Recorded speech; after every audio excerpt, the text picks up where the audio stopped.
આવતી 26/4ના રોજ જૂનાગઢ જિલ્લાની કુલ 30 જિલ્લા પંચાયતની બેઠકો પૈકીની 22 મેંદરડા જિલ્લા પંચાયતની બેઠક માટે મારા પત્ની ભારતીબેન ધીરજલાલ કુંભાણી ઉમેદવાર છે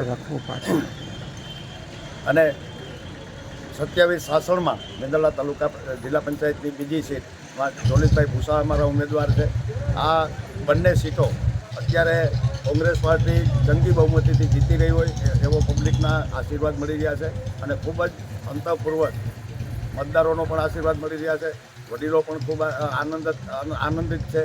આવા સંજોગોમાં આવતી 26 તારીખે મેંદરડા તાલુકાની બંને સીટો જંગી બહુમતીથી કોંગ્રેસ પાર્ટી જીતવા જઈ રહી છે ત્યારે આ મતદારોનો અત્યારથી જ અમે આભાર માનીએ છીએ અને જે આ માહોલ સર્જાય છે અને ભૂતકાળમાં જે 5 વર્ષ માટે જે કામો થયા છે એનો જે આક્રોશ છે પ્રજામાં વ્યવસ્થિત રીતે જે આયોજન થવું જોઈએ એ થયું નથી.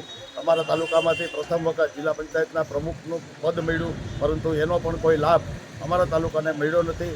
એનો જે આક્રોશ છે એ આક્રોશ 26 તારીખે મતમાં પરિણમશે અને અમે અમારા સહિત જિલ્લા પંચાયતની બીજી સીટ પણ અમે બંને સીટો જીતીને આવશું. આવો અત્યારે સંપૂર્ણ રીતે માહોલ અને ઉત્સાહ મતદારોમાં જોવાઈ રહ્યો છે. સાહેબ, આપ છૂટાને છો પેલું પ્રાધાન્ય શું રહેશે? એક તો ગામનું શુદ્ધિકરણ કરવું છે, જે છેલ્લા 5 વર્ષમાં ગામને જે બગાડવામાં આવ્યું છે એનું શુદ્ધિકરણ કરવું છે. અમારા જે ઉમેદવારો છે એ વેપારીમાંથી અમે પસંદ કર્યા છે.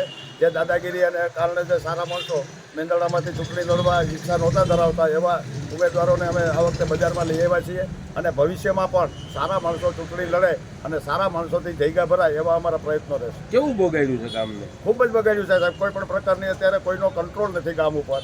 કોઈ આગેવાનો બહાર આવતા નથી. તાલુકા પંચાયતની હાલત એવી ખરાબ કરી નાખી છે કે કોઈ અધિકારી કામ કરવા તૈયાર નથી. બધા જે કાંઈ આવે છે એ તાત્કાલિક બદલીની જ વાત. મારું નામ ભારતીબેન ધીરજલાલ કુંભાણી છે અને કોંગ્રેસ પાર્ટીએ મને ટિકિટ આપી છે. હું જીતી જઈશ તો ગામમાં જે કામ નથી થયા એ સંપૂર્ણ પૂરા કરીશ અને આગલી ટર્મમાં હું જ્યારે ચૂંટણી હતી ત્યારે બાળ અને મહિલા વિકાસ સમિતિમાં સભ્ય હતી અને શિક્ષણ સમિતિની ચેરમેન હતી.